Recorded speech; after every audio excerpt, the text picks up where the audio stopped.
नमस्कार प्यारे मित्रों, मैं रत्ना सिंह क्रैक हिंदी एग्जाम में आपका स्वागत करती हूँ।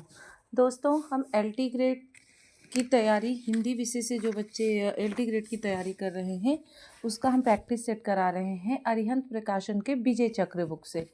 तो 6 दिसंबर को जिन बच्चों का हिंदी विषय से पेपर है, परीक्षाएं वो देने जा रहे हैं, तो इस प्रैक्टिस सेट को ज़रूर करके जाइएगा। बहुत ही महत्वपूर्ण प्रश्नों का संग्रह है इसमें और बहुत ही इम्पॉर्टेंट क्वेश्चन भी दिए गए हैं। तो समय न गवाते हुए शुरू करते हैं आज का पहला क्वेश्चन। निम्न में से कौन सी बोली पूर्वी हिंदी की नहीं है? आप लोग अपना आंसर कमेंट बॉक्स में कमेंट करके दे सकते हैं। अगर वीडियो पसंद आए तो प्लीज़ चैनल को लाइक शेयर सब्सक्राइब जरूर कर दीजिएगा। तो शुरू करते हैं पहला क्वेश्चन कि निम्न में से कौन सी बोली पूर्वी हिंदी की नहीं है? तो पूर्वी हिंदी की कौन सी बोली है? ये चारों ऑप्शनों में से कौन सा ऑप्शन सही है? तो पूर्वी हिंदी की नहीं है कौन सी बोली? तो ऑप्शन डी आपका सही होता है। बुंदेली जो है वो पूर्वी हिंदी की बोली नहीं है, जबकि अवधी बघेली छत्तीसगढ़ी पूर्वी हिंदी की बोली है। प्रश्न संख्या 2 देखते हैं कि निम्नलिखित रचनाओं को उनके रचनाकारों के साथ सुमेलित कीजिए। निम्नलिखित रचनाओं को उनके रचनाकारों के साथ सुमेलित कीजिए। नीचे दिए गए कूट का प्रयोग है करते हुए सही उत्तर का चुनिए। तो सूची 1 में रचना है और सूची 2 में रचनाकार हैं। तो इसमें से कौन सा ऑप्शन सही होगा, इसको आपको पता करना है। तो देखते हैं कि अंग दर्पण, अंग दर्पण किसकी रचना है? तो अंग दर्पण के रचनाकार रश्लीन है। गोविंद विलास किसकी है? तो गोविंद विलास किसकी है? आपकी कृष्ण कवि की गोविंद विलास के रचनाकार कृष्ण कवि की है। विरह वारिश के रचनाकार कौन है? तो विरह वारिश के रचनाकार गोधा है। और गीत संग्रह के रचनाकार आपके रसनिधि हैं। गीत संग्रह के रचनाकार रसनिधि हैं। तो प्रश्न संख्या 2 का ऑप्शन आपका ए सही होता है कि अंग दर्पण रसलीन की रचना है। गोविंद विलास के रचनाकार कृष्ण कवि हैं। विरह वारिस के गोधा हैं और गीत संग्रह के रचनित हैं। तो प्रश्न संख्या 2 का ऑप्शन ए सही होता है। अब प्रश्न संख्या 3 देखते हैं कि बिजली की चमक के समान अचानक समस्त पुराने धार्मिक मतों के अंधकार के ऊपर एक नई बात दिखाई दी। कोई हिंदू नहीं जानता कि यह बात कहाँ से आई और कोई भी इसके प्रादुर्भाव का कारण निश्चित नहीं कर सकता। भक्ति काल के संदर्भ में यह कथन किसका है? तो भक्ति काल में यह कथन किसका है? प्रश्न संख्या 3 का कौन सा ऑप्शन सही है? तो ऑप्शन सी सही है, डॉक्टर ग्रियर्सन इस कथन के इस भक्ति काल के संदर्भ में यह कथन डॉक्टर गियर्सन का है कि बिजली की चमक के समान अचानक समस्त पुराने धार्मिक मतों के अंधकार के ऊपर एक नई बात दिखाई दी। कोई हिंदू नहीं जानता कि यह बात कहाँ से आई और कोई भी इसके प्रादुर्भाव का कारण निश्चित नहीं कर सकता। तो प्रश्न संख्या 3 का ऑप्शन सी सही है। प्रश्न संख्या 4 देखते हैं कि विवेकी राय के निबंधों की पहचान है। तो विवेकी राय के निबंधों की पहचान कौन कौन सी है? वैचारिक अनुशासन के कथात्मक प्रवाह की समन्वय। तो इसमें कौन सा ऑप्शन सही है? तो इसमें ऑप्शन सी सही है, ए और बी दोनों सही है। विवेकी राय के निबंधों में वैचारिक अनुशासन भी है और कथात्मक प्रभाव की समन्विति भी है। प्रश्न संख्या 5 देखते हैं। प्रश्न संख्या 5 में क्या पूछा गया है कि खुसरो की हिंदी खड़ी बोली की विशेषताएं हैं। तो खुसरो की हिंदी खड़ी बोली की विशेषताएं कौन सी हैं? ये चारों ऑप्शनों में से बताइए कूट के माध्यम से यहाँ है कि कौन कौन से सही हैं। तो प्रश्न संख्या 5 का कौन सा ऑप्शन सही है? ऑप्शन ए सही है कि खुसरो की हिंदी आधुनिक खड़ी बोली से पर्याप्त साम्य रखती है। और 2, खुसरो की हिंदी में भारतीय आर्य भाषा के लगभग सभी ध्वनियों का प्रयोग मिलता है। और आपका 4 सही है कि सर्वनाम के मोही वाक्य आदि रूप मिलते हैं किसमें? खुसरो की खड़ी बोली में, जबकि कारक मुक्त शब्दों का प्रयोग इसमें नहीं मिलता। तो प्रश्न संख्या 5 का ऑप्शन ए सही होता है। प्रश्न संख्या 6 देखते हैं कि रूपवाद के विषय में सत्य कथन क्या है? 4 ऑप्शन दिए गए हैं, उसमें आपको पता करना है कौन सा ऑप्शन सही है और कौन सा नहीं। तो रूपवाद के विषय में सत्य कथन कौन सा है? तो प्रश्न संख्या 6 का ऑप्शन डी सही होता है कि रूपवाद परंपरागत समीक्षा पद्धति से हटकर भाषिक घटकों या इकाइयों से नई दीप्ति के समान साक्षात्कार करता है और नई दीप्ति को चिन्हित करना ही रूपवादी समीक्षा का उद्देश्य है और रीति और वक्रोक्त रूपवाद से ही संबंध है। तो ये चारों ऑप्शनों में से ऑप्शन डी सही है। प्रश्न संख्या 7 देखते हैं कि आधुनिकता के लक्षणों में कौन सा एक सही नहीं है। इस चारों ऑप्शनों में से आपको पता करना है कि आधुनिकता के लक्षणों में कौन सा सही नहीं है। तो प्रश्न संख्या 7 का कौन सा ऑप्शन सही होता है? तो प्रश्न संख्या 7 का ऑप्शन डी सही होता है कि आधुनिकता विज्ञान व टेक्नोलॉजी के बगैर भी संभव है। तो प्रश्न संख्या 7 का ऑप्शन डी सही होता है। प्रश्न संख्या 8 देखते हैं कि निराला की अधिकांश कविताओं की पृष्ठभूमि में राष्ट्रीयता का रंग विद्यमान मिलेगा। यह कथन किसका है? तो बताइए यह कथन किसका है? तो प्रश्न संख्या 8 का ऑप्शन सी सही होता है कि भागीरथ मिश्र ने कहा है कि निराला की अधिकांश कविताओं की पृष्ठभूमि में राष्ट्रीयता का रंग विद्यमान मिलेगा। बहुत ही महत्वपूर्ण प्रश्न है, प्लीज आप इसको लास्ट तक वीडियो जरूर देखिएगा। बहुत ही महत्वपूर्ण आगे प्रश्नों का संग्रह है। काफ़ी अच्छे क्वेश्चन प्रश्न आपके संपूर्ण पाठ्यक्रम पे आधारित दिया गया है। प्रश्न संख्या 9 देखते हैं कि तुम्बी में त्रिलोक समाया, त्रिवेणी रिप चंदा और बूझो रे ब्रह्मा ज्ञानी, अनहद नाद अभंगा। इन काव्य पंक्तियों का आशय क्या है? तो बताइए इन काव्य पंक्तियों का आशय क्या है? तो प्रश्न संख्या 9 का ऑप्शन कौन सा सही होता है? तो ऑप्शन सी सही होता है। इसमें कौन कौन सा सही है कि माया की तुम्बी में तीनों लोग समाये हुए हैं और ये तीनों लोग त्रिकुटी, सूर्य और चंद्रमा हैं और 4 है, इसलिए अखंड अनहद नाद को समझना चाहिए। तो ये चारों ही तुम्बी में त्रिलोक समाया, त्रिवेणी रिप चंदा और बूझो रे ब्रह्मा ज्ञानी, अनहद नाद अभंगा, इनका पंक्तियों का आशय ये तीनों है। तो प्रश्न संख्या 9 का ऑप्शन सी सही है।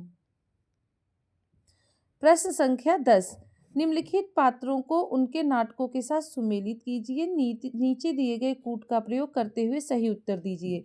सूची 1 में पात्र हैं और सूची 2 में नाटक हैं। तो आपको पता करना है कि पात्र कौन से नाटक के हैं। तो प्रश्न संख्या 10 का कौन सा ऑप्शन सही होता है? देखिए एलिस के किस नाटक के पात्र हैं? तो एलिस कौन से हैं? चंद्रगुप्त नाटक के पात्र हैं। कमला किस नाटक की पात्र है? तो कमला स्कंदगुप्त नाटक की पात्र है। मुन्नी कहाँ की पात्र है? मुन्नी अंजो दीदी की पात्र है। और तारा बिस्तरा की लहरें। तो आपके प्रश्न संख्या 10 का ऑप्शन डी सही होता है कि एलिस चंद्रगुप्त नाटक के पात्र हैं, कमला स्कंदगुप्त की, मुन्नी अंजो दीदी और तारा बिस्तरा की लहरें। तो प्रश्न संख्या 10 का ऑप्शन डी सही होता है। प्रश्न संख्या 11 देखते हैं कि राम भक्ति मार्ग में दाम्पत्य मूलक उपासना को लेकर चलने वाली श्रृंगारी भावना के प्रवर्तक कौन थे? तो राम भक्ति मार्ग में दाम्पत्य मूलक उपासना को लेकर चलने वाली श्रृंगारी भावना के प्रवर्तक कौन थे? प्रश्न संख्या 11 का ऑप्शन ए सही है, अग्रदास थे। प्रश्न संख्या 12 देखते हैं कि निम्नलिखित में से किस नाटककार ने मध्यकालीन इतिहास से विषय वस्तु का चयन करते हुए भव्य ऐतिहासिक नाटकों की रचना की? तो प्रश्न संख्या 12 का कौन सा ऑप्शन सही है? तो प्रश्न संख्या 12 का ऑप्शन बी सही है। हरिकृष्ण प्रेमी ने मध्यकालीन इतिहास से विषय वस्तु का चयन करते हुए भव्य ऐतिहासिक नाटकों की रचना की। प्रश्न संख्या 12 का ऑप्शन बी सही है। प्रश्न संख्या 13 देखते हैं कि अंग अंग छब की लपट उपटत जात अच्छे और खरी पातरी तव लगे भरी भरी सी दे।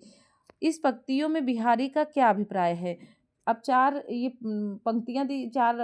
पंक्तियों में बिहारी का अभिप्राय दिया गया है और कूट के माध्यम से ये ऑप्शन आपको चूज करना है कि कौन कौन सी पंक्तियों में बिहारी का अभिप्राय क्या है। तो प्रश्न संख्या 13 का ऑप्शन बी सही होता है कि नायिका अत्यंत दुबली पतली है। इसमें देखा गया है कि अंग अंग छपकी लपट उपटत जात अच्छे। और दूसरा क्या है कि नायिका के अंग प्रत्यंग से सौंदर्य की लपटें उठ रही हैं। और तीसरा है नायिका सौंदर्य की परतों के कारण भरे हुए शरीर वाली लग रही है। तो प्रश्न संख्या 13 का ऑप्शन भी सही होता है। प्रश्न संख्या 14 देखते हैं, जन्म काल के अनुसार निम्नलिखित आलोचकों का सही अनुक्रम क्या है? इसमें जन्म काल के अनुसार आपको बताना है कि आलोचकों का सही अनुक्रम क्या है।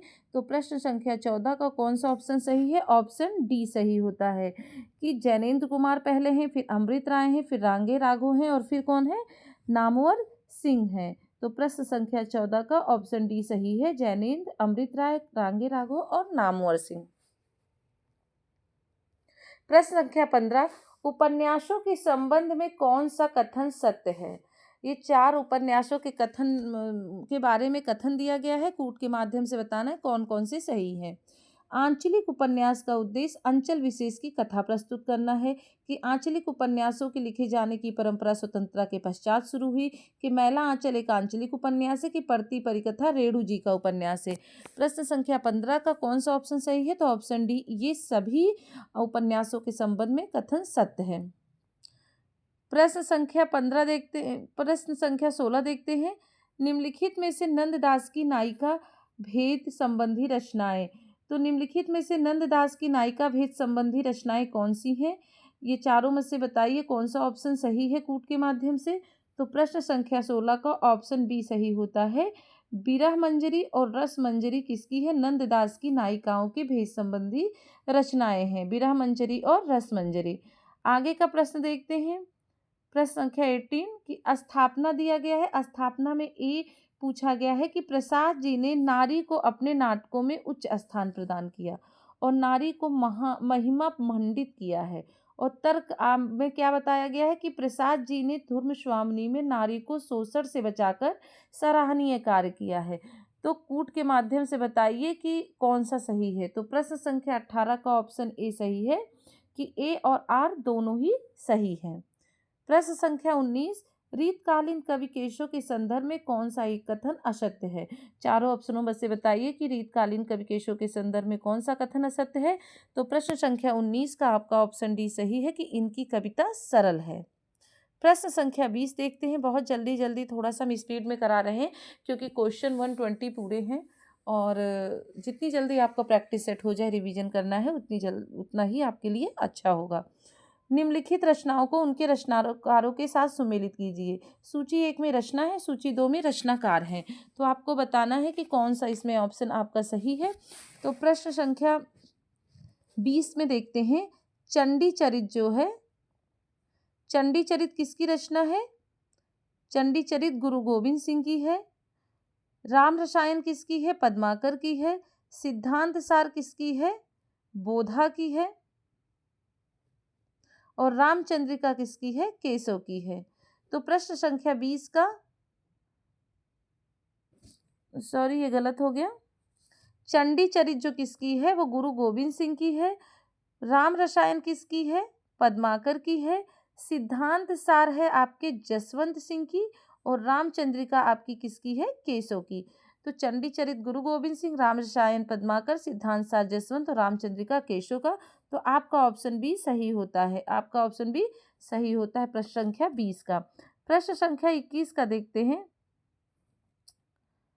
अरस्तु के परवर्ती विद्वानों ने विरेचन के 3 प्रकार से व्याख्या की। मतलब अरस्तु के परवर्ती विद्वानों ने विरेचन की 3 प्रकार से व्याख्या की। कौन सी? धर्मपरक, नीतिपरक और कलापरक। धर्मपरक विवेचन का क्या अर्थ है? इन चारों ऑप्शनों में से बताना है। तो इसमें आपका ऑप्शन ए सही है कि ब्रह्म विचारों की उत्तेजना और उनके विरेचन के द्वारा आत्मा की शुद्धि व शांति धर्मपरक विवेचन का अर्थ है। आगे है प्रश्न संख्या 22। प्रयोगवाद का सबसे बड़ा दोष था। तो प्रयोगवाद का सबसे बड़ा दोष क्या था? चारों ऑप्शनों में से बताइए कौन सा ऑप्शन सही है। तो चारों ऑप्शनों में से ऑप्शन ए सही है कि लोक कल्याण की उपेक्षा, लोक कल्याण की उपेक्षा ही प्रयोगवाद का सबसे बड़ा दोष था। प्रश्न संख्या 23, सिक्का बदल गया कहानी के संदर्भ में कौन सा कथन सही नहीं है? तो सिक्का बदल गया कहानी के संदर्भ में कौन सा सही नहीं है? तो चारों ऑप्शनों में से आपका ऑप्शन डी सही है कि यह कहानी फैंटेसी शैली पर आधारित है। यह सही नहीं है। बाकी यह कहानी विभाजन की पृष्ठभूमि पर लिखी गई है, मूल्यों पर आए हुए विघटन का वर्णन है, ये सब सही है, लेकिन यह कहानी फैंटेसी शैली पर आधारित है, यह सही नहीं है। तो प्रश्न संख्या 23 का ऑप्शन डी सही है। प्रश्न संख्या 24 देखते हैं। मैथिली शरण गुप्त के संदर्भ में कौन सा कथन असत्य है? चारों ऑप्शनों में से बताइए कि मैथिली शरण के संदर्भ में कौन सा कथन असत्य है। तो आपका ऑप्शन डी सही होता है कि यशोधरा कृष्ण पर आधारित काव्य है, ये गलत है। बाकी मैथिली शरण गुप्त राम भक्त कवि थे। साकेत राम कथा पर आधारित महाकाव्य है और साकेत के 9वें सर्ग में उर्मिला वीरा वर्णन वर्णित है। तो ये 24 में से ऑप्शन डी सही होता है। अब प्रश्न संख्या 25, नई कविता की विशेषता नहीं है। तो नई कविता की विशेषता कौन सी नहीं है? तो चारों ऑप्शनों में से ऑप्शन डी सही होता है कि ईश्वर में आस्था और असंशय की स्थिति नई कविता की विशेषता नहीं है, जबकि नया सौंदर्यबोध, परंपरागत मान्यताओं का विरोध और जीवन के प्रति आस्थावान ये नई कविता की विशेषता है। तो 25 का ऑप्शन डी सही होता है। प्रश्न संख्या 26 देखते हैं। अन्य दो घन घोर ज्यों अन दो घन घोर ज्यों धाई मिले कर घाट पंक्ति में कर घाट के द्वारा कवि क्या कहना चाहता है? तो अन्य दो घन घोर ज्यों धाई मिले घर घाट पंक्ति में कर घाट के द्वारा कवि कहना चाहता है, क्या कहना चाहता है? तो इसमें से कौन सा ऑप्शन सही है? तो प्रश्न संख्या 26 का आपका ऑप्शन डी सही होता है कि दोनों ओर की सेना युद्ध क्षेत्र में आमने सामने आ गई। एक तो ये सही है और दूसरा वे दोनों सेनाएं कर्तव्य के घाट पर काले बादलों के समान आ गई, ये सही है। तो ए और 3 सही है। प्रश्न संख्या 26 का ऑप्शन डी सही है। आगे है प्रश्न संख्या 27। लोका मत के भोर रे जो काशी तन तजे कबीरा तव राम ही कहाँ निहोरा रे। बहुत ही देखिए महत्वपूर्ण प्रश्न है ये। लोका मत के भोरा रे जो काशी तन तजे कबीरा तो राम ही कहाँ निहोरा रे। उपरोक्त पंक्ति में कबीर का क्या अभिप्राय है? तो प्रश्न संख्या 27 का आपका कौन सा ऑप्शन सही है? तो प्रश्न संख्या 27 का आपका ऑप्शन ये सही है। कूट के माध्यम से 1 2 4 संसार के लोग अबोध यूं भोली बुद्धि वाले हैं, एक तो ये सही है। दूसरा लोग समझते हैं काशी में प्राण त्यागने से मोक्ष मिलता है, ये सही है। और प्रश्न संख्या 4 है ऑप्शन, रूढ़ियों या अंधविश्वासों का खंडन किया गया है। तो 1 2 4 प्रश्न संख्या 27 का ऑप्शन ए सही है। अब प्रश्न संख्या 28 देखते हैं कि रचना काल के आधार पर आचार्यों का सही अनुक्रम। तो रचना काल के आधार पर आचार्यों का सही अनुक्रम ऑप्शन सी सही है। भामा पहले आए, फिर वामन है, फिर कुंतक है, फिर क्षेमेंद्र है। प्रश्न संख्या 29 देखते हैं कि निम्नलिखित में से कौन सा कथन असत्य है? ये चारों में से बताइए कौन सा कथन असत्य है। तो प्रश्न संख्या 29 का आपका ऑप्शन सी सही होता है कि केवल 4 व्यंग्यार्थ कौमुदी वेणी प्रवीण की रचना है, यह कथन असत्य है। जबकि प्रेमचंद्रिका देव की रचना है, पंचासिका मतीराम की रचना है और श्रृंगार मंजरी चिंतामणि की रचना है, ये तीनों सही हैं। और व्यंग्यार्थ कौमुदी वेणी प्रवीण की रचना नहीं है। प्रश्न संख्या 29 का ऑप्शन सी सही है। अब प्रश्न संख्या 30 देखते हैं कि नई कहानी का लक्ष्य नए भावबोध पर आधारित जीवन के यथार्थ अनुभव का चित्रण करना है। तर्क आर में क्या है कि नया कहानीकार न अतीत से जुड़ा है, ना ही भविष्य के सपनों से। यह वर्तमान में और वर्तमान में भी केवल अपने भोगे हुए यथार्थ को अपनी दृष्टि का केंद्र मानता है। तो कूट के माध्यम से बताइए कि क्या सही क्या गलत है। तो आपका ऑप्शन सी सही है प्रश्न संख्या 30 का कि ए गलत है। नई कहानी का लक्ष्य नए भावबोध पर आधारित जीवन के यथार्थ अनुभव का चित्रण करना नहीं है, ये गलत है। जबकि आर सही है। प्रश्न संख्या 30 का ऑप्शन सी सही है। प्रश्न संख्या 31 देखते हैं। निम्नलिखित काव्य पंक्तियों को उनके कवियों के साथ सुमेलित कीजिए। तो प्रश्न संख्या 31 का कौन सा ऑप्शन सही है देखते हैं। 12 बरिस ले कुकर जीवे किसका है? तो ये चंदवर 12 बरस ले कुकुर जीवे, तो ये किसका है बताइए। तो ये है चंदवरदाई की। तांबा तूबा ये दुई सूचा, तो ये किसकी है? जगनी की। 9 लख पातुर आगे नाचे, तो ये किसका है? चरपट नाथ का। और पुरुष कहाड़ी हो कहो, तो ये किसका है? गोरखनाथ का। तो प्रश्न संख्या 31 का ऑप्शन ए आपका सही होता है कि 12 बरस ले कुकर जीवे चंदबरदाई की है। तांबा तांबा ये दुई सूचा जगनी की है। और 9 लख पातुर आगे नाचे चरपटनाथ की है। और पुरुष कहाड़ी हो कहो गोरखनाथ की है। तो प्रश्न संख्या 31 का ऑप्शन ए सही है। अब प्रश्न संख्या 32 देखते हैं। प्रश्न संख्या 32 देखते हैं कि कि निम्नलिखित में से किसने अपनी आत्मकथा में राजनीतिक विचारों को प्रमुखता दी है। तो निम्नलिखित में से किसने अपनी आत्मकथा में राजनीतिक विचारों को प्रमुखता दी है। तो प्रश्न संख्या 32 का ऑप्शन ए सही होता है। राहुल सांकृत्यायन ने अपनी आत्मकथा में राजनीतिक विचारों को प्रमुखता दी है। प्रश्न संख्या 33 देखते हैं कि द्विवेदी युग में गद्य व पद्य दोनों में रचनाएं रची गई हैं या इस युग में खड़ी बोली का विकास हुआ है। तो चारों ऑप्शनों में से कौन सा ऑप्शन सही है। तो प्रश्न संख्या 33 का ऑप्शन ए है कि ए और आर दोनों सही हैं कि द्विवेदी युग में गद्य और पद्य दोनों में रचनाएं हुई हैं और आर में इस युग में खड़ी बोली का विकास है। तो दोनों सही हैं। प्रश्न संख्या 33 का ऑप्शन ए सही है। अब प्रश्न संख्या 34 देखते हैं कि जीवन काल की दृष्टि से निम्नलिखित रचनाकारों का सही कालक्रम क्या है। 34 का कौन सा ऑप्शन सही है। तो 34 का आपका ऑप्शन सी सही है। पहले भवानी प्रसाद मिश्र हैं, फिर गिरजा कुमार माथुर हैं, फिर धर्मवीर भारती हैं, फिर धूमिल हैं।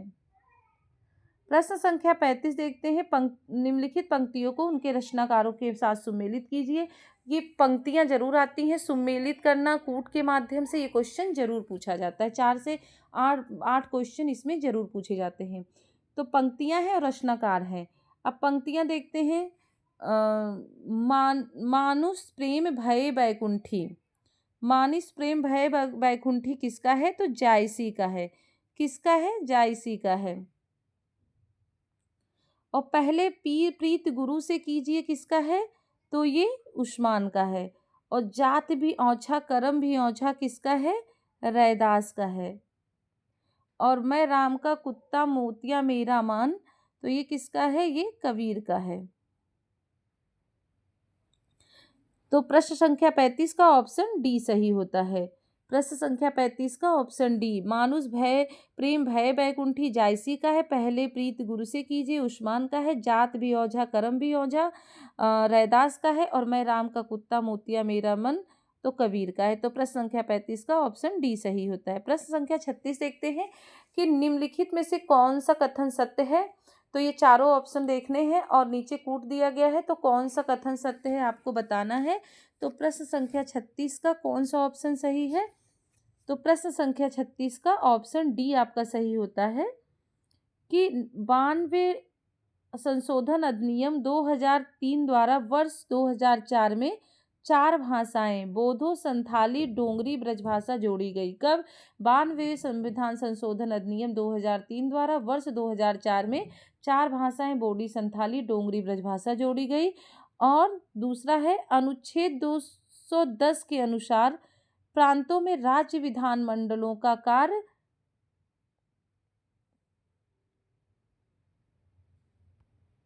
नहीं, ये गलत है आपका। 2 नहीं है, आपका ए है। पहला है कि राजभाषा का प्रावधान संविधान की धारा 343 से 351 के अनुच्छेद में वर्णित है। आपका ये कथन सत्य है कि राजभाषा का प्रावधान संविधान की धारा 343 से 351 के अनुच्छेद में वर्णित है।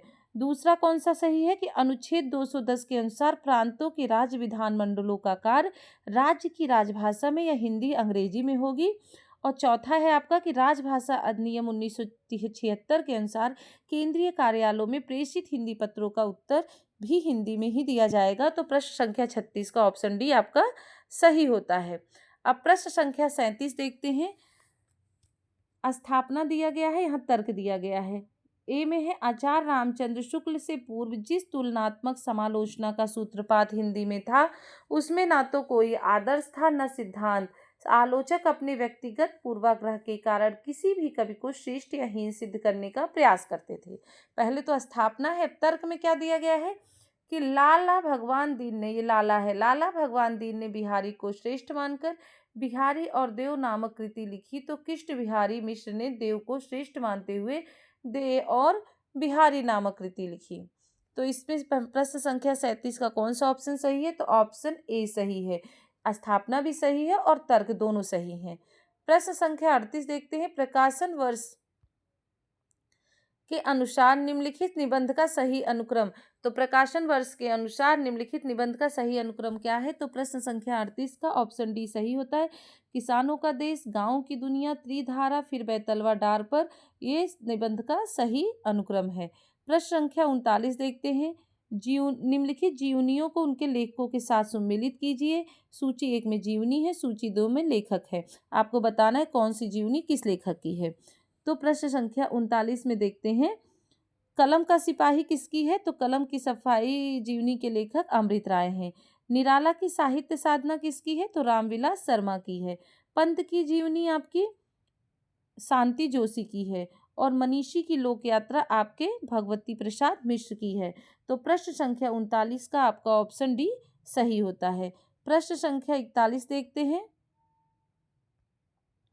स्थापना दिया गया है और तर्क दिया गया है। महादेवी जी ने प्रतीक विधान के लिए प्रायः अप्राकृतिक उपकरणों को ही ग्रहण किया है। तो महादेवी जी ने प्रतीक विधान के लिए प्रायः अप्राकृतिक उपकरणों को ही ग्रहण किया है। तर्क में क्या है कि महादेवी जी ने संसार के लिए सागर शब्द, अज्ञान के लिए तम शब्द तथा हृदय के लिए भाव के लिए वीणा के तार का प्रयोग किया है। तो चारों कूट दिया गया है। चारों ऑप्शनों में से बताइए कौन सा ऑप्शन सही है। तो प्रश्न संख्या 41 का आपका ऑप्शन सी सही है कि ए गलत पर आर सही है। महादेवी जी ने प्रतीक विधान के लिए प्रायः अप्राकृतिक उपकरणों को ही ग्रहण किया, ये गलत है, जबकि ये सही है। प्रश्न संख्या 42, रचना काल की दृष्टि से केसों की रचनाओं का सही अनुक्रम बताइए। तो 42 का ऑप्शन ए सही होता है कि पहले रसिक प्रिया है, फिर रामचंद्रिका है, फिर कवि प्रिया है, फिर रतन बावनी है। तो प्रश्न संख्या 42 का ऑप्शन ए सही है। प्रश्न संख्या 43, फिर स्थापना और तर्क दिया गया। ये इस टाइप के क्वेश्चन बहुत पूछे जाते हैं। हिंदी में नाटक लिखने की परंपरा का सूत्रपात भारतेंदु से माना चाहिए। दूसरा क्या है कि इसमें पहले के नाटकों में नाट्य कला के तत्वों का अभाव है। अब कूट में बताइए चारों ऑप्शनों में से कौन सा ऑप्शन सही है। तो प्रश्न संख्या 43 का ऑप्शन ए सही है कि ए और आर दोनों ही सही हैं कि हिंदी में नाटक लिखने की परंपरा का सूत्रपात भारतेंदु से ही मानना चाहिए। प्रश्न संख्या 44 देखिए, निम्नलिखित रचनाओं को उनके रचनाकारों के साथ सुमेलित कीजिए। यहाँ रचना है, यहाँ रचनाकारों के नाम है। तो देखते हैं प्रश्न संख्या 44 का कौन सा ऑप्शन सही होता है। तो चक्रव्यूह के रचनाकार कौन है? तो चक्रव्यूह के रचनाकार कुंवर नारायण है। युग की गंगा के रचनाकार केदारनाथ अग्रवाल है। शूर का स्वागत आपका दुष्यंत का है और धूप के दान गिरजा कुमार माथुर का है। तो प्रश्न संख्या 44 का ऑप्शन ए आपका सही होता है। प्रश्न संख्या 45 देखते हैं कि वस्तुतः वे पहले व्यक्ति हैं जिन्होंने आचार्य शुक्ल की अनेक धारणाओं और स्थापनाओं को चुनौती देते हुए उन्हें सबल प्रमाणों के आधार पर खंडित किया। जहाँ तक ऐतिहासिक चेतना व पूर्व परंपरा के बोध की बात है, निश्चय ही आचार्य द्विवेदी हिंदी के सबसे अधिक सशक्त इतिहासकार हैं। यह द्विवेदी जी के लिए यह कथन किसका है? तो प्रश्न संख्या 45 का ऑप्शन सी सही है कि द्विवेदी जी के बारे में यह कथन गणपत चंद्र गुप्त का है।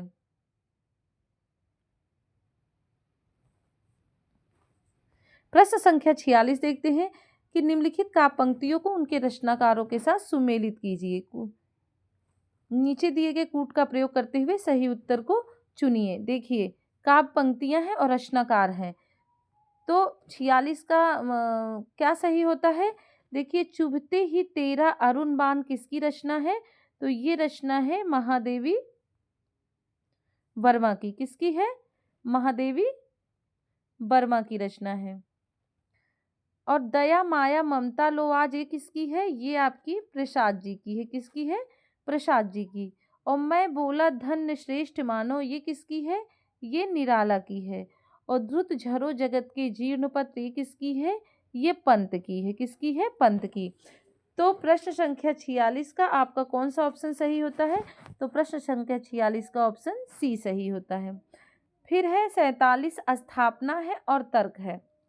एक कहानी यह भी आत्मकथा में मन्नू भंडारी ने अपने किशोर जीवन से जुड़ी कुछ घटनाओं के साथ उनके पिताजी और कॉलेज प्राध्यापिका शीला अग्रवाल का व्यक्तित्व विशेष रूप से उभर कर आया है।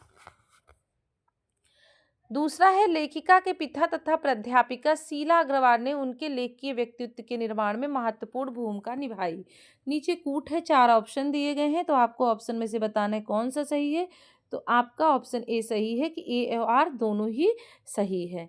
प्रश्न संख्या 48 देखते हैं, सॉरी। निम्नलिखित में से असत्य कथन, चारों में से असत्य कथन बताइए कौन सा है। तो प्रश्न संख्या 48 का क्या सही है? ऑप्शन सी सही है। एक तो सही है, 1828 ईस्वी में ब्रह्मा समाज की स्थापना हुई, आपका ये सही है। और सही है कि आर्य समाज की स्थापना गोपाल कृष्ण गोखले ने की थी। तो प्रश्न संख्या 48 का ऑप्शन सी सही है। प्रश्न संख्या 49 देखते हैं। धरती धन ना अपना उपन्यास में किसको चित्रित किया गया है? तो धरती धन ना अपना उपन्यास में किसको चित्रित किया गया है? तो चारों ऑप्शनों में से आपका ऑप्शन ये सही है कि चमार जाति के शोषण की त्रासदी को धरती धन्ना अपना उपन्यास में चित्रित किया गया है। अब प्रश्न संख्या 50 देखते हैं कि निम्नलिखित में से विश्वंभर नाथ शर्मा कौशिक की उपन्यास के पात्र कौन से हैं? तो कूट नीचे दिया गया है, तो देखना है चारों में से कौन सा ऑप्शन सही है। तो प्रश्न संख्या 50 का ऑप्शन बी सही है कि ब्रजमोहन भी है, सुलोचना भी है और नंदराम भी हैं। ब्रजमोहन, सुलोचना, नंदराम विश्वंभर नाथ शर्मा कौशिक उपन्यासों के पात्र हैं। अब प्रश्न संख्या 51 देखते हैं कि निम्नलिखित कथनों पर विचार कीजिए। निम्नलिखित कथनों पर विचार क्या कीजिए? 4 ऑप्शन दिए गए हैं, उसमें से देखना है कूट के माध्यम से कौन सा सही है। तो प्रश्न संख्या 51 का आपका ऑप्शन सी सही है। पहला तो ये सही है कि भारतेंद्र जी ने भारत दुर्दशा में भारत की स्थिति का वर्णन किया है, और दूसरा भारतेंद्र युग पुनर्जागरण का युग है। तो 51 का ऑप्शन सी सही है आपका। प्रश्न संख्या 52 देखते हैं कि उपन्यासकार ने मेरीगंज गांव के संपूर्ण जीवन को अंकित करने के साथ साथ किस समस्या को चित्रित किया है? तो प्रश्न संख्या 52 का आपका ऑप्शन बी सही है, आर्थिक समस्या को अंकित किया है मेरीगंज गांव के संपूर्ण जीवन को अंकित करने के साथ साथ। प्रश्न संख्या 53 है।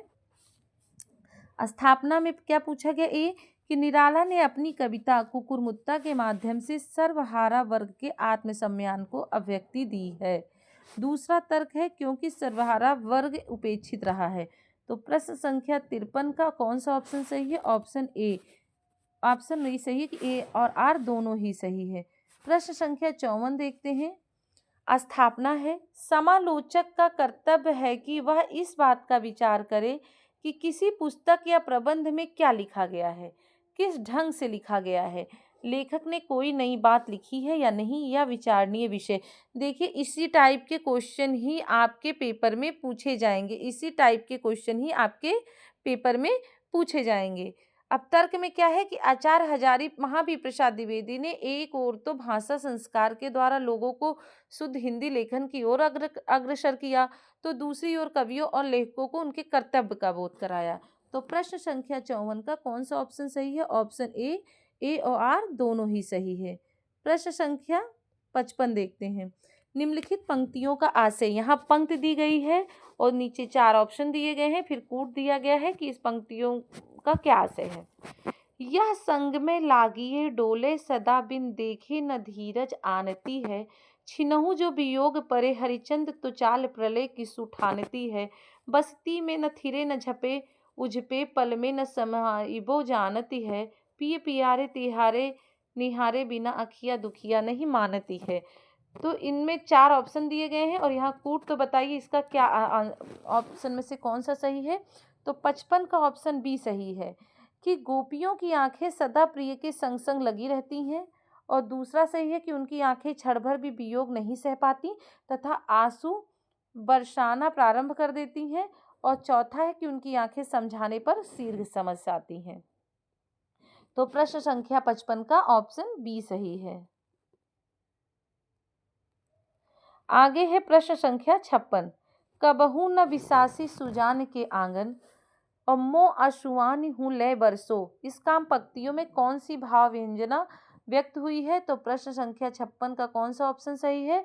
तो ऑप्शन ए सही है कि उक्त वैचित्र का और सघन भाव की भाव व्यंजना हुई है। तो प्रश्न संख्या 56 का ऑप्शन ए सही है। प्रश्न संख्या 57 देखते हैं कि विद्यापति की काव्य विशेषताएं क्या हैं? चारों ऑप्शनों में से बताइए कि विद्यापति की काव्य विशेषताएं कौन सी हैं? तो आपका ऑप्शन बी सही होता है कि विद्यापति ने नायिका के वयः संधि सौंदर्य का अद्भुत वर्णन किया है, और दूसरा विद्यापति की पदावली में अर्थालंकारों की उपेक्षा शब्दालंकारों का प्रयोग कम किया गया है। तो प्रश्न संख्या 57 का ऑप्शन बी सही है। अब प्रश्न संख्या 59 देखते हैं कि नागार्जुन की रचनाओं का क्रम है। तो नागार्जुन की रचनाओं का क्रम बताइए, चारों ऑप्शनों में से कौन सा ऑप्शन सही है? तो ऑप्शन ये सही है। 59 क्वेश्चन का ऑप्शन ये सही है। 59 क्वेश्चन का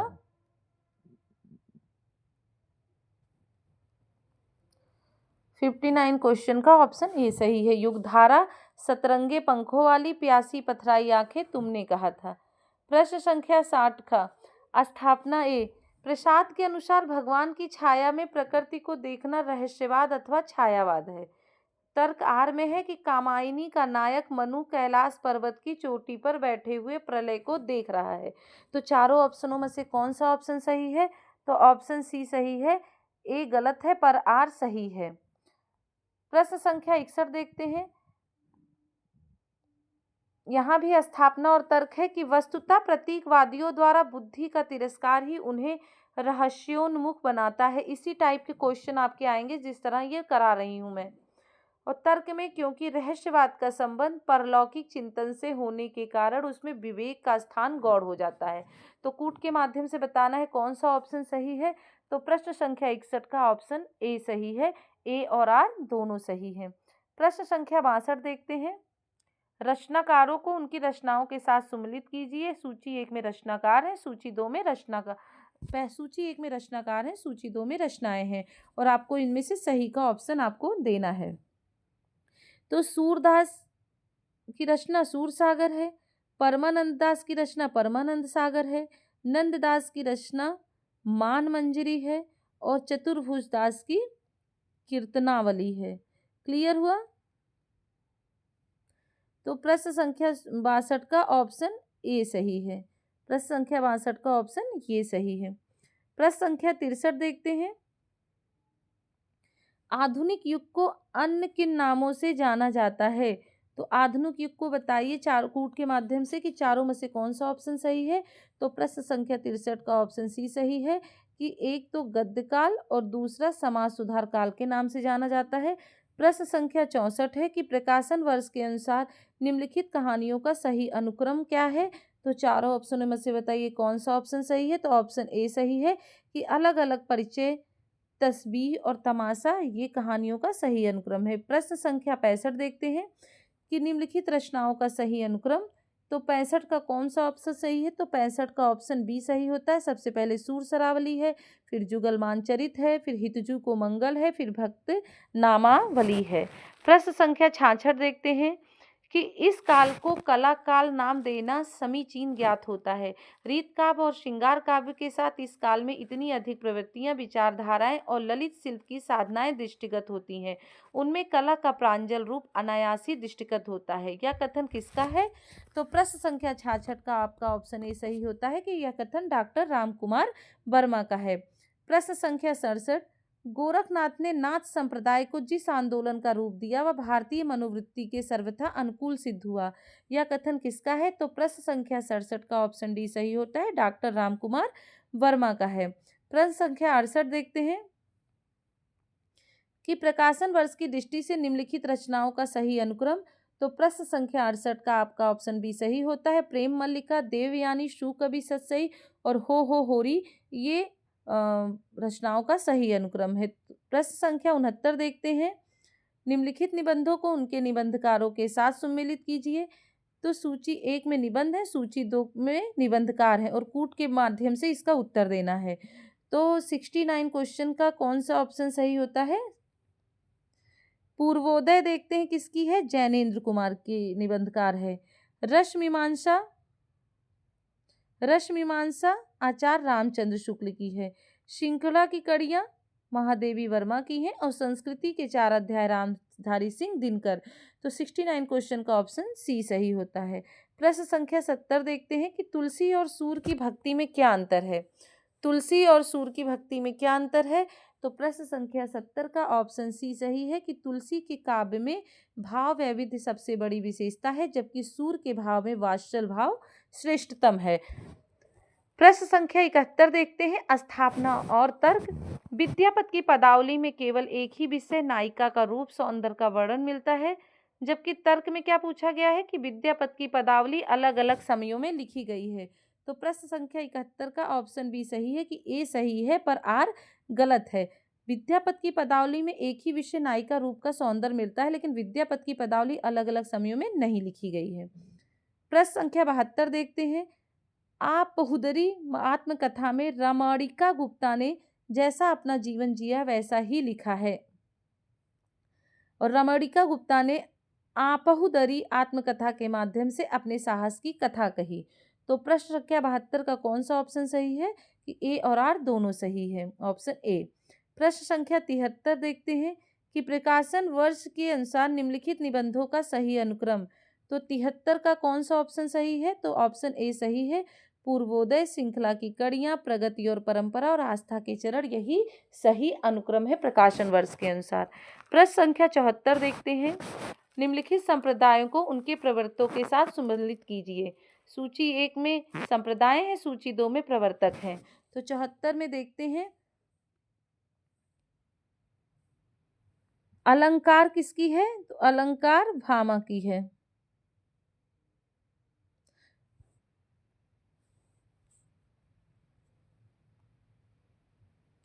प्रश्न संख्या 74 का कौन सा ऑप्शन सही है, तो अलंकार किसकी है, आनंदवर्धन प्रवर्तक हैं। और ध्वनि के प्रवर्तक कौन है,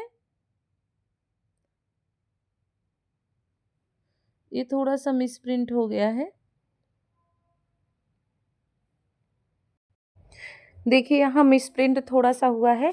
अलंकार संप्रदाय के भामा हैं और ध्वनि संप्रदाय के आनंदवर्धन हैं। रीत संप्रदाय के वामन है और रस संप्रदाय के भरत मुनि हैं। तो यहाँ देखते हैं, अलंकार संप्रदाय भामा, ध्वनि संप्रदाय आनंदवर्धन, रस संप्रदाय भरत मुनि और रीत संप्रदाय। देखिए यहाँ ऑप्शन कूट के माध्यम से गलत है, तो यहाँ आप लोग इसको सही कर लीजिएगा। प्रश्न संख्या 75 देखते हैं कि प्रकाशन वर्ष के अनुसार निम्नलिखित जीवनी परक ग्रंथों का सही अनुक्रम क्या है। तो प्रश्न संख्या 75 का ऑप्शन बी सही होता है। पहले भीष्म पितामह है, फिर प्रेमचंद घर में है, फिर आवारा मसीहा है, फिर मेरे जीवन में गांधी जी। तो प्रश्न संख्या 75 का ऑप्शन बी सही होता है। प्रश्न संख्या 76 देखते हैं कि भारतेंदु युग की विशेषताएं थी। तो भारतेंदु युग की विशेषताएं कौन थी, चारों ऑप्शनों में से कूट के माध्यम से बताइए। तो ऑप्शन सी सही है। 76 प्रश्न का ऑप्शन सी सही है कि राजभक्ति के साथ साथ देशभक्ति का उदय हुआ भारतेंदु युग में। पद्य के समान ही गद्य का भी विकास भारतेंदु युग में हुआ और हास्य व्यंग की प्रवृत्ति का पूर्ण विकास भारतेंदु युग की विशेषताएं हैं। तो प्रश्न संख्या 76 का ऑप्शन सी सही होता है।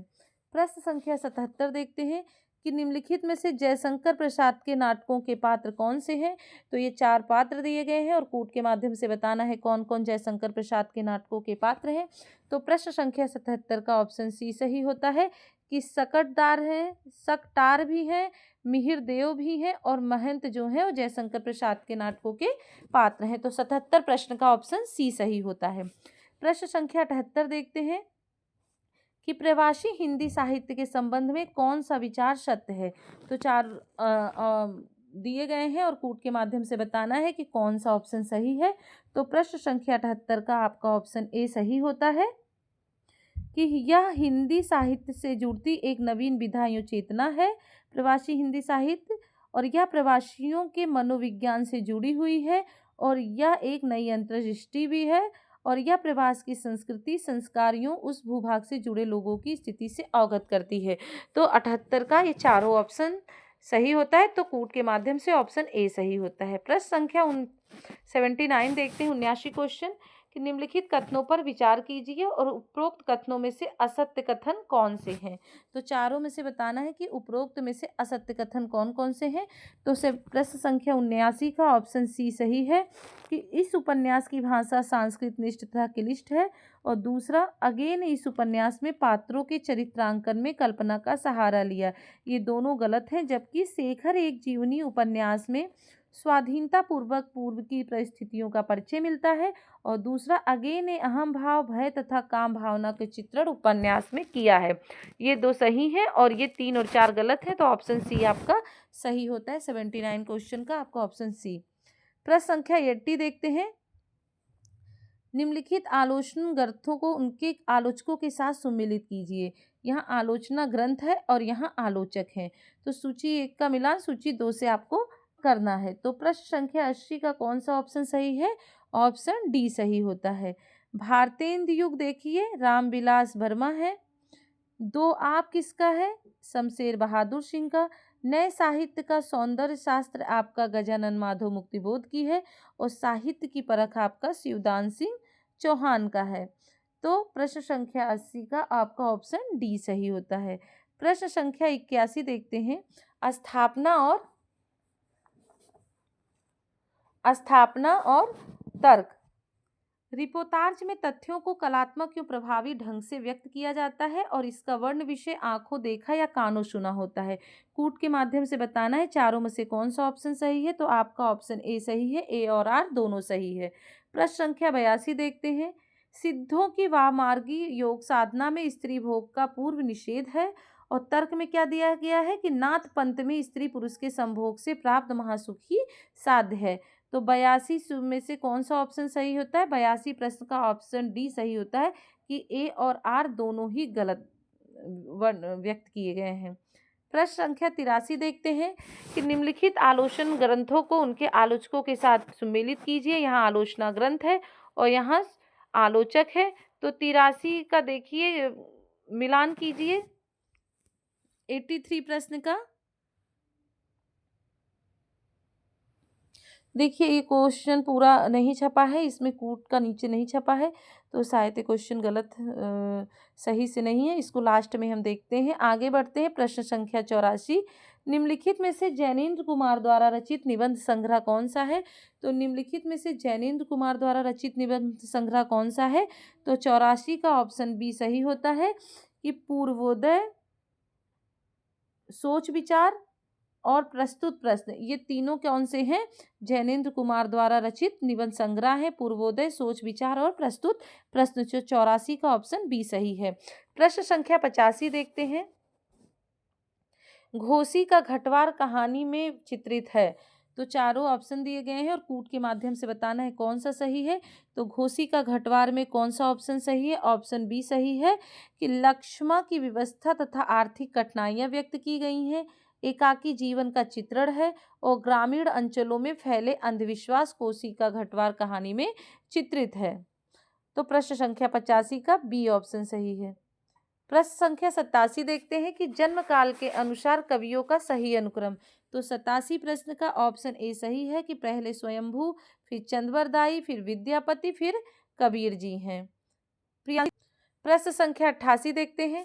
फैंटेसी मनोविज्ञान का शब्द है। इसका संबंध स्वप्न और अवचेतन मन में घटित होने वाली घटनाओं की विघटित और बेतरतीब बिंबौलियां हैं। और तर्क में क्या है कि साहित्य अथवा काव्य में यह एक तकनीक के रूप में व्यक्त हुई है। तो प्रश्न संख्या 88 का कौन सा ऑप्शन सही होता है? तो 88 का ऑप्शन ए सही है कि ए और आर दोनों सही हैं। प्रश्न संख्या 89 देखते हैं। स्थापना और कूट, इसी तरह के क्वेश्चन, यही सब क्वेश्चन ज़्यादा पूछे जाएंगे। सीधे सीधे प्रश्न आपको नहीं दिया जाएगा पेपर में। 89 में देखिए, औचित्य वह विवेक है जो भले बुरे का ज्ञान देता है, वस्तुओं के उचित सौंदर्य को दर्शाता है। और तर्क में क्या पूछा गया है कि औचित्य सिद्धांत की परंपरा का अनुकरण भरत मुनि, आनंदवर्धन इत्यादि सभी ने किया है, किंतु काव्यात्मा के रूप में प्रतिष्ठित आचार्य क्षेमेंद्र ने किया है। तो प्रश्न संख्या 89 का ऑप्शन ए सही है कि ए और आर दोनों ही व्याख्या सही है। प्रश्न संख्या 90। निम्नलिखित यात्रा वृत्तों को उनके प्रकाशन वर्ष के साथ सुमेलित कीजिए। यहाँ यात्रा वृत्त है और यहाँ प्रकाशन वर्ष है, तो आपको बताना है कौन सा सही है। तो देखते हैं, रूस में 25 मास का प्रकाशन वर्ष 1947 है। हम सफर मिलते हैं 1996 है। आखिरी चट्टान का प्रकाशन वर्ष 1953 है। और जबकि सुदूर दक्षिण पूर्व किसकी है? प्रकाशन वर्ष 1951 है। तो प्रश्न संख्या 90 का ऑप्शन ये सही है कि रूस में 25 मार्च 1947 का प्रकाशन वर्ष, हम सफर मिलते रहे कि प्रकाशन वर्ष 1996 है, आखिरी चट्टान तक 1953 और सुदूर दक्षिण पूर्व 1951। तो 90 का ऑप्शन ए सही है। प्रश्न संख्या 91 देखते हैं। आंसू के कला पक्ष की विशेषताएं क्या हैं? 4 पॉइंट दिए गए हैं और कूट के माध्यम से आपको बताना है कौन है क्या है। तो प्रश्न संख्या 91 का ऑप्शन ए सही होता है कि आंसू एक श्रेष्ठ गीत काव्य है, कवि ने सौंदर्य में अप्रस्तुत विधान का प्रयोग किया है और आंसू की रचना आनंद छंद में हुई है। ये तीनों सही है। प्रश्न संख्या 91 का ऑप्शन ए। प्रश्न संख्या 92 देखते हैं कि निम्नलिखित रचनाओं को उनके रचनाकारों के साथ सुमेलित कीजिए। यहाँ सूची 1 का मिलान सूची 2 से करना है। तो प्रश्न संख्या 92 का कौन सा ऑप्शन सही होता है देखते हैं। जमुन जल तुम किसकी है? केदारनाथ अग्रवाल की है। राह के दीपक किसकी है? रांगे राघो की है। धरती किसकी है? धरती किसकी है? त्रिलोचन की है। और रत्नगर्भा किसकी है? नागार्जुन की है। तो 4 3 2 1। तो ऑप्शन डी आपका 92 प्रश्न का ऑप्शन डी सही है। प्रश्न संख्या 93 स्थापना है। हडसन के अनुसार कविता कल्पना और संवेग का मिश्रण है और तर्क आर में है कि कविता का सीधा संबंध जीवन से होता है। कूट में देखिए क्या ऑप्शन सही है। तो प्रश्न संख्या 93 का ऑप्शन ए सही है कि ए और आर दोनों ही सही व्याख्या है। प्रश्न संख्या 94 8वीं सदी की जैन कवि स्वयंभू की 2 प्रमुख रचनाएं पौमचर्य और हरिवंश पुराण है, जबकि तर्क में है कि वे दोनों प्रबंध काव्य हैं तथा इनमें रामकृष्ण को जैन धर्म के सिद्धांतों के अनुसार चित्रित किया गया है।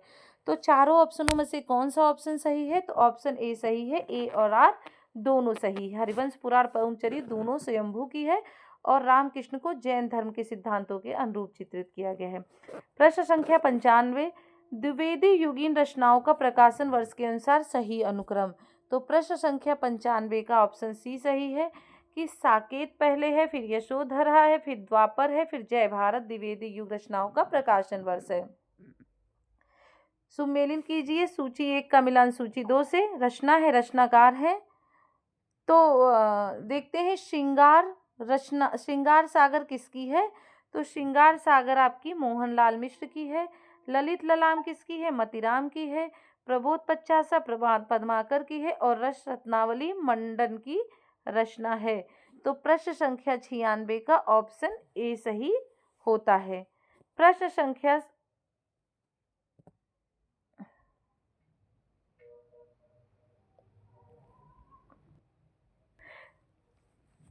प्रश्न संख्या 97 देखते हैं कि रीत काल का वह कौन सा कवि है जिसका ग्रंथ लक्षणों के उदाहरण के लिए स्वीकार किया जाता है यद्यपि उसने लक्षण ग्रंथ नहीं लिखा।